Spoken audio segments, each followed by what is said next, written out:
Topic for today is receptor theories or receptor theories. So before moving towards the topic discussion, I would love to tell you people about the points that are actually going to help us understand this lecture in easy way. Now, what are the points? Very simple. First of all, we'll talk about receptor. What is receptor? Then we'll talk about the types of the receptor. And then we'll talk about the regulations, what is meant by the term regulations, and what are the regulations actually according to receptors. Then we'll talk about the theories of the receptors, like occupational, induced fit, rate, macromolecular perturbation, activation, aggregation, two-state model. We'll discuss all these in a very simple, easy way. Now, what we need from you guys is the concentration. If you concentrate, you will understand in the entire lecture in a very simple and easy peasy way. Well, coming to the point, that is receptor. What is receptor or receptor? Forgive me for the pronunciation. Anyways, receptor is actually the region that is either inside or outside the cell. We have cell, so the intracellular region or the extracellular region will be having some small proteinaceous moieties that are actually named as receptors. So basically, according to the types, we have two types of the receptors: extrinsic or intrinsic. And intrinsic. Extrinsic is the one on the extracellular surface, whereas intrinsic is actually inside the cell. Now, a question might be asked from you guys, what is the function of the receptor? Very simple and easy. Receptor is actually a moiety that is responsible to receive something. Now, in case of pharmacology and medicinal, what we study is the reception of message from the ligand or any drug we take. That drug is having a particular message for the cell. That message will be actually sometimes received by the extracellular surface and sometimes by the intracellular surface. Then, according to that message, the particular action will be performed inside the cell. I hope you got the concept. So we have two types. In a nutshell, as a whole, we can say that the two types are the extracellular and intracellular. Then these are actually further divided into G protein coupled receptors, ligand gated, voltage gated, tyrosine kinase, nucleic acid. Remember, we have already discussed these all in pharmacology lectures, very beginning lectures, the very first lectures that we were actually making for the pharmacology. So you can go through all these lectures. You will do what? First of all, type the G protein coupled receptor explained by Dr. UUT lectures. You will get the entire lecture regarding G protein. Then the same case goes for all. Well, then we have regulation. And again, we have explained this in our other lectures. Regulations, up regulation, down regulation. So according to the stance, I will be giving you guys the idea regarding the regulations here also. Now, what is up regulation, down regulation? Very simple. We have what? A cell. So what happens sometimes that the drugs, when we give to the patients and the cell experiences a kind of conformation, a kind of changes, that particular cell starts making or bringing the receptors on the surface. So when there is a flow or a change or a move of the receptors on the surface of the cell, then that is actually called as upregulation. Means when the extracellular surface is increasing the receptors for the particular ligand, this phenomena is actually known as upregulation. Very simple and easy. And what if there is a decrease observed of the cellular receptors, mainly surface receptors, when they are decreasing day by day? This phenomenon is called as internalization or down regulation. Up regulation, down regulation. This is the main concept of the regulation of receptors. I hope you got. Well, anyway, if you feel confusion, feel free to ask us in the comment box. We are here to help you guys. Next we have is theories. We have occupational, induced fit, rate, macromolecular perturbation, activation, aggregation, two-state model. Let's discuss one by one in a very easy way. Occupational theory. Now, what is this theory talking about? What is this theory talking about? Occupational means to occupy. Here we have Clark, Arians, and Stephenson. These three guys, remember them, okay? What Clark says is that when the drug interacts with the receptor, means this drug, if occupies the receptor, the maximum action is observed. According to Clark, what Clark says, whenever a drug reaches the receptor, that receptor will be occupied. Due to the occupation, what will happen? Maximum action will be shown. And here comes a gentleman, Arians. What this person states is intrinsic activity is only shown when there is actually maximum action. What? Simple. He says, Clark, that when drug interacts with the receptor, occupation of the receptor is done. Drug will occupy the receptor. Then the internal actions are shown. Whereas Clark, Arian says, no, it is okay. There must be occupation, but this occupation is of such type, this must be of such type that this occupation will be giving internal signals.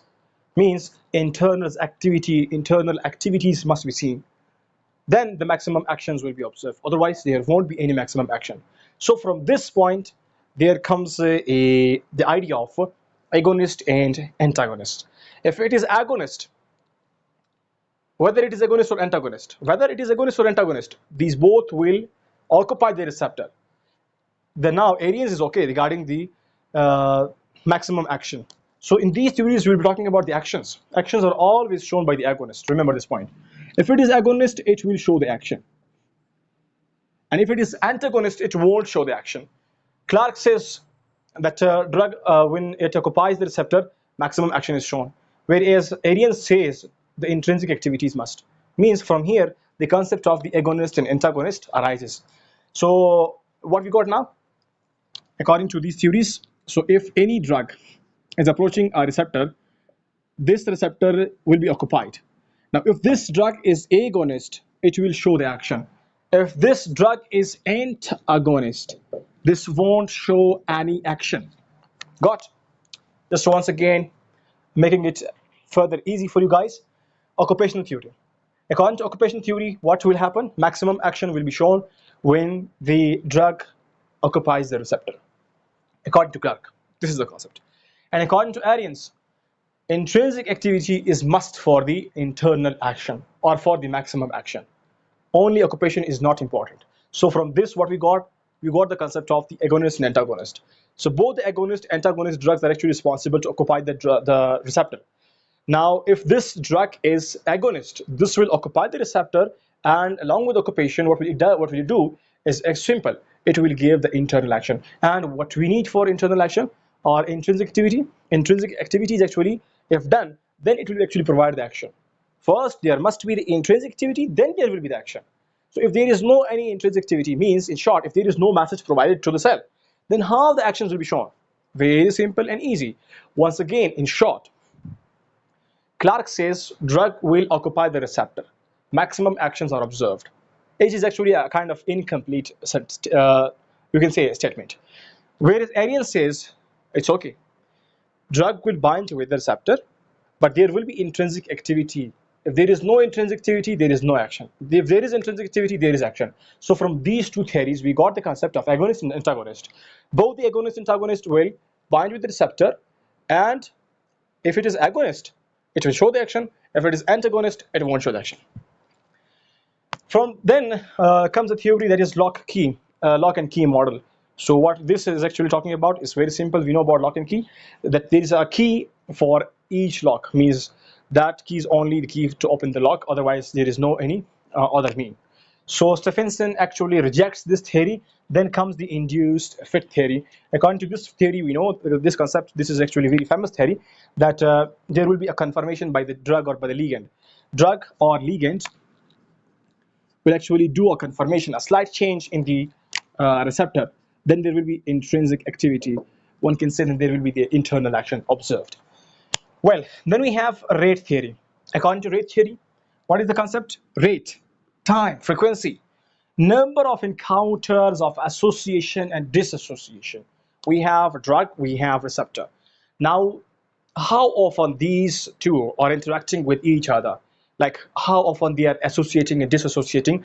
So this is actually telling us about the internal action. Maximum actions will be shown when there will be maximum associations, and there will be minimum actions when there is actually minimum association and dissociation.